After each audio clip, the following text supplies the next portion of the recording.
लग्न ठरले, साखरपुडाही झाला, लग्नाची पत्रिका देखील छापली आणि लग्न जे आहे ते अवघ्या काही दिवसावर येऊन ठेपला असतानाच PSI नवरदेवाने लग्नास थेट नकार दिल्याचा धक्कादायक प्रकार जो आहे तो बीड जिल्ह्यातील गेवराई तालुक्यातील मातुरी ह्या गावामध्ये घडला असल्याचं आज पाहण्यास मिळत आहे। त्यानंतर मातुरी येथील जरांगे कुटुंबियांनी PSI नवरदेवाच्या कुटुंबाच्या विरोधामध्ये चकलांबा पोलीस ठाण्यामध्ये रितसर तक्रार देखील नोंदवलेली आहे।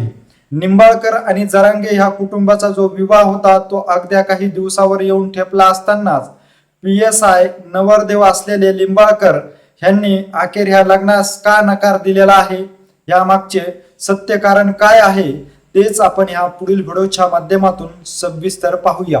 बोला। मी जरांगे रामप्रसाद, मुलीचा भाऊ। आमचा दिनांक 21 तारखेला लग्न ठरलेलं, टिळा झालेला 14 डिसेंबरला, आणि टिळा झाल्याच्या नंतर आम्ही लग्नाचे कपडे घेण्यासाठी पुण्याला गेलेलो। आमच्या सोबत नवरदेव उपनिरीक्षक पवन निंबाळकर साहेब हे आणि त्यांचा एक मित्र स्कॉर्पिओ गाडीने गेलो। गेल्याच्या नंतर आम्हाला दुकानामध्ये सोडलं गेलं, तिथून ते आम्हाला कपडे घ्यायला आमच्या सोबत नव्हते, त्यांनी दुसरीकडे कपडे घेतले आणि कपडे घेत असताना त्यांनी फोन केला की तुम्ही तुमची चॉईस करा कपडे, मी तिथे कपडे घेत नाही, मी दुसरीकडे घेतोय। मी विचारलं की असं का बाबा, की ते म्हणले नाही मला इकडे शिवायचे। कपडे घेऊन आलो, घेऊन आल्याच्या नंतर तेच गावामध्ये त्यांनी आम्हाला सोडलं, त्यांनी दुसरी गाडी बोलवून घेतली। बोलून घेतल्याच्या नंतर आम्हाला दोन आमचे त्यांच्यासोबत व्यक्ती होते, ते दोन बसवले आमच्या गाडीत। ते म्हणले हे आमची माझे जोडीदार आहेत, सोडतील तुम्हाला। मग ते त्या दुसऱ्या मार्गाने निघून गेले। असं केल्याच्या नंतर हा प्रकार झाला आदल्या दिवशी। दुसऱ्या दिवशी नंतर त्यांचा फोन आला मला, की फोन आला तुम्ही चकलांब्याला या, आमच्या घरी या। घरी आलं, आम्हाला वाटलं काहीतरी बोलायचं असेल, पुढचं नियोजन वगैरे। गेल्याच्या नंतर त्यांनी आम्हाला असं सांगितलं की मला तुमच्या मुलीसोबत लग्न करायचं नाही। हे ऐकल्याच्या नंतर आमच्या पायाखालची जमीन घसरली। ते झाल्याच्या नंतर आम्ही का नाही करायचं, की ते म्हणले ही मुलगी मला शोभत नाही, ग्रामीण भागातली, असे काहीतरी वेगवेगळे आरोप केले, उत्तर दिले त्यांनी। मग हे केल्याच्या नंतर आम्ही तिथं बोलल्याच्या नंतर की ते म्हणले ठीक आहे, तुम्ही ऐकत नाहीत ना, की त्यांनी आम्हाला त्यांच्या जी वर्दी होती पोलीस डिपार्टमेंट, त्याला एक अडकवलेली गन, त्याचा धाक दाखवला आम्हाला, की तुम्ही कसं काय नाही करत का, आम्ही पोलीस डिपार्टमेंट, माझं कुणी वाकडं करू शकत नाही, अशी मला सवय लागलेली, हे मी असं किती का करत आलोय। असंच पोखरीचं प्रकरण एक झालेलं त्याच्या अगोदर, आणि हे करत असताना आमची त्यात बदनामी झाली। आम्ही गावाकडे आलो, मध्येचे लोक कोण प्रयत्न केला, परंतु आम्हाला त्यात काही इनपुट भेटलं नाही। मग हे करत असताना आमच्या चुलत्यांनी जो 1-1 रुपया गोळा केलेला, तो पूर्ण त्या लग्नासाठी लावला होता, तो पूर्ण आज आमचं कुटुंब उद्ध्वस्त झालेला आहे, याच्यावर आलेला आहे। आणि ह्या बाबतीत आम्हाला न्याय मिळावा, आणि पोलीस प्रशासनाला एवढीच आमची मागणी आहे की याच्यावर लवकरात लवकर काहीतरी याच्यावर कारवाई करावी, त्यांना निलंबित करावं। कारण ते जर सिस्टीममध्ये असेल ते काही ना काहीतरी करतात ते, आणि आम्हाला वारंवार धमकी देतात की मी पोलीस डिपार्टमेंट मध्ये आहे, माझं कुणीच काही करू शकत नाही। माझं नाव रामप्रसाद जरांगे, मुलीचा भाऊ।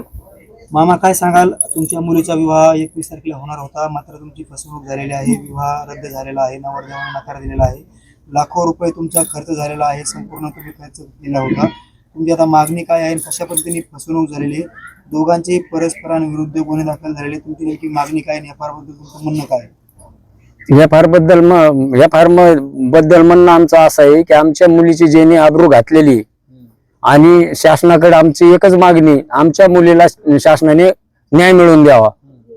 ही झालेला खर्च त्यांनी आमचा परत द्यावा, कारण आम्ही शेतकरी माणसं आहेत, आमचे लहान लहान मुलं, लेकरं बाळ, बायका पोरं उन्हातानात कष्ट करून आम्ही कस तरी 1-1 रुपया गोळा करून यांच्या लग्नापुरती तडजोड केलेली होती।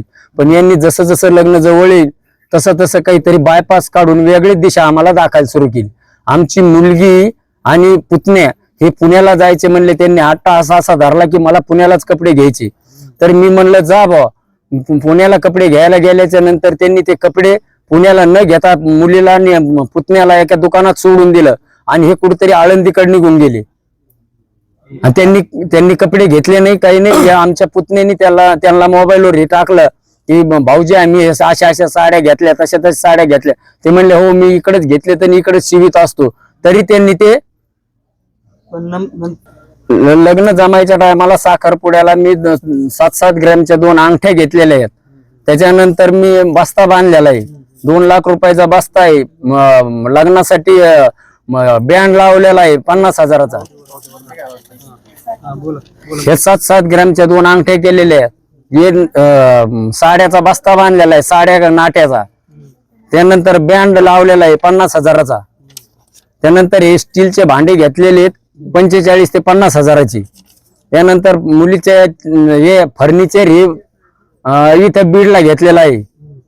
एवढा असा मिळून खर्च 14 ते 15 लाखापर्यंत खर्च झालेला आहे. हे पत्रिका छापल्या, लग्नाची पत्रिका अगदी हा लग्नाच्या पत्रिकेत कमीत कमी 1000 ते 1200 पाहुण्याला पत्रिका बी वाटलेल्या आहेत. आता तुमची मागणी काय आहे नेमकी मामा? आता आमची मागणी आमचा झालेला खर्च द्यावा आणि आमच्या मुलीला न्याय मिळवून द्यावा. नाव सांगा तुमचं. ज्ञानेश्वर दिनकर जरांगे, राहणार मातुरी, तालुका शिरूर, कासार, जिल्हा बीड. माझं नाव शारदा जरांगे. मी यांची मुलीची शेजारी आहे. त्या लिंबळकर PSI लिंबळकर यांची आई वडील इथं सकाळी 10ला आले होते. 10 वाजल्यापासून 4 वाजता बसत होते. मुलगी द्या म्हणत होते. मी तरी पण त्यांना एवढं म्हणलं, तुमचा मुलगा PSI आहे, तुमच्याकडे बागायती शेती आहे, मग तुम्ही का मागणी करते? तिच्या भाषेला म्हणलं, इथं गावात त्यांची भाषी आहे. तर ते म्हणले काय माहित आम्हाला. म्हणलं आता नातेवाईक आहे पहिलं जवळचं. मग तेव्हा त्यांनी पिक्चर पाहायला चल म्हणला, चॉकलेट गेम करायचं, महिन्याचं काय असतं ते बर्थडे, ते काय न काय केलं म्हणलं. पुन्हा बायको सारखं मला बोलत नाही. बायको सारखं मुलगी अगोदर का बोलन याला?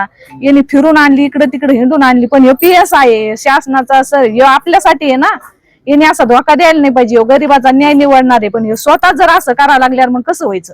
यांनी त्या मुलीच्या आई वडिलांनी काम केलंय. गरीब आहेत ते बी, असे काय बागायती शेत नाही, काही नाही. आमची मातुरी खडकावर जमीन आहे. पुन्हा म्हणतो जरांगे पाटलाचं गाव आहे म्हणून हे धमकी देत. आम्ही जरांगे पाटलाचं गाव आहे म्हणून आम्ही धमकी देत नाहीत. आमच्या मुलीला बदनाम केलं. आमच्या मुलीची न्यूज छापिली. या मुली सारण संघ 3 महिने बोलला आणि मग नंतर यांनी गेम केला. हे गेम करायला नव्हता पाहिजे. यांनी भरपाई करायला पाहिजे खर्चाची. त्यांनी घरात साऱ्या वस्तू आणल्यात. मंडपवाल्याला वस्तू कामं येते, पण मंडपवाल्याला पैसे दिलेले कामं येणार आहेत का? स्वयंपाकवाल्याला पैसे दिलेले, घोड्यावाल्याला त्यांनी त्यांची तारीख व्हायला गेली. ते पण गरीबच असते दाद्यावली. त्यांनी यांच्याकडून जास्त पैसे घेतले. पुन्हा मग मागणी काय आता? मागणी फक्त यांनी खर्च झालेला भरून द्यावा. आणि अशी न्यूज असं काही त्यांनी केल्यामुळे आम्हाला करायच्या टाइमाला आम्ही आजपूत केलं नाही. याला 1 महिना होऊन गेलाय.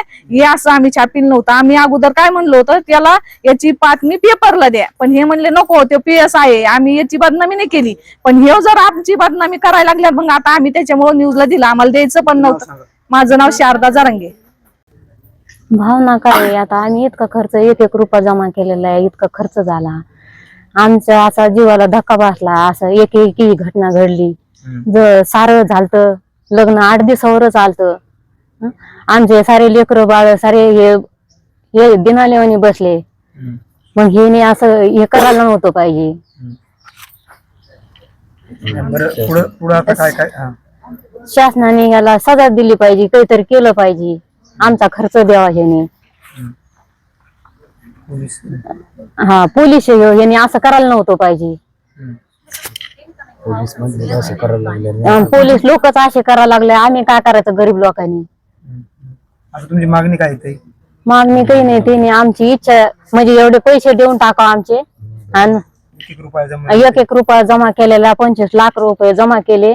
ते खर्च झाला आमचा सगळा खर्च पूर्ण केला आम्ही. पण त्यांनी आमची मागणी द्यावा आणि त्याला न्याय मिळवून द्यावा.